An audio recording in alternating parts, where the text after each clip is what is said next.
Pilot. Merci Madame la Présidente, Madame la rapporteure, merci pour votre implication et votre travail. J'aimerais tout d'abord me désolidariser des propos tenus par votre collègue de LFI. Je trouve le parallélisme esclavagiste totalement indigne. Le sujet est beaucoup trop grave pour recourir à la stigmatisation et oser évoquer des coups de fouet me semble particulièrement déplacé, même si moi aussi j'apprécie les lectures de Rabelais. Alors, sur les sujets maintenant qui nous concernent, on a effectivement un enjeu d'étroitesse de marché, de faiblesse des productions locales, de multiplication des intermédiaires et donc d'empilement des marges. Sur la question de l'éloignement en particulier, qui me semble malheureusement pas traitée par la proposition de loi, peut-être par manque de temps. Pour rappel, on a quand même 16% du prix qui découle de l'éloignement, dont la moitié en octroi de mer. Et puis après, on a 16% en frais de grossiste répartiteur. Je pense qu'on ne peut pas résoudre le problème si on ne traite pas ces deux sujets. Une partie du sujet, donc les frais de grossiste répartiteur, est traitée par la proposition de loi. Maintenant, celle de l'éloignement ne l'est pas.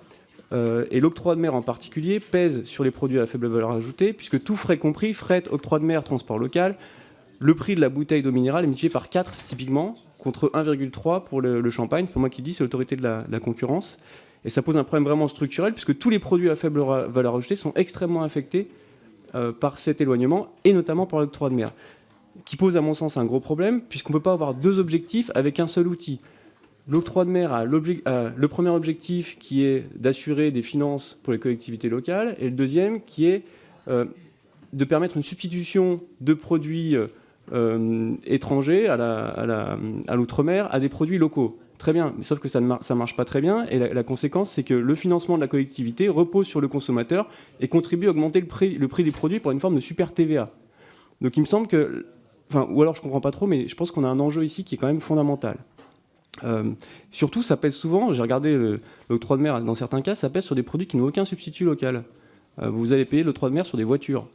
Donc là, vous pénalisez en fait le consommateur à fond, alors qu'il n'y a aucune occasion de substitution locale, aucune opportunité, aucun substitut. Je pense que là, il y a un gros souci qu'il faut qu'on traite. Ça me semble essentiel pour nos outre-mer. S'il me reste un peu de temps, je vous rejoins sur la nécessité de permettre, mais encore une fois, ce n'est pas traité dans cette proposition de loi, ça pourrait être par la suite, un approvisionnement à l'échelle régionale, notamment sur les pays d'Amérique latine. Je pense aussi qu'on a un enjeu d'opacité des prix qu'il faut résoudre. Cependant, j'ai une petite réserve, c'est la notion de concurrence internationale. Parce que cette proposition de loi, si je ne me trompe pas, peut-être que je me trompe, mais elle a un impact sur l'ensemble du territoire national. Et certes, elle nous met en conformité avec une directive européenne, mais on a quand même un enjeu par rapport à des sociétés qui sont établies à l'étranger, en Suisse, pas très loin du territoire national, parfois même au Luxembourg, où là on a une opacité complète, et ça leur donne une capacité de prédation très forte sur nos entreprises, parce qu'elles peuvent voir en fait tout ce qu'on fait. Là où nous, on ne peut pas voir ce qu'elles font.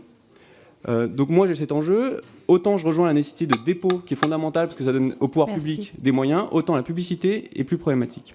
Donc non à l'article 1 et oui aux deux autres. Merci.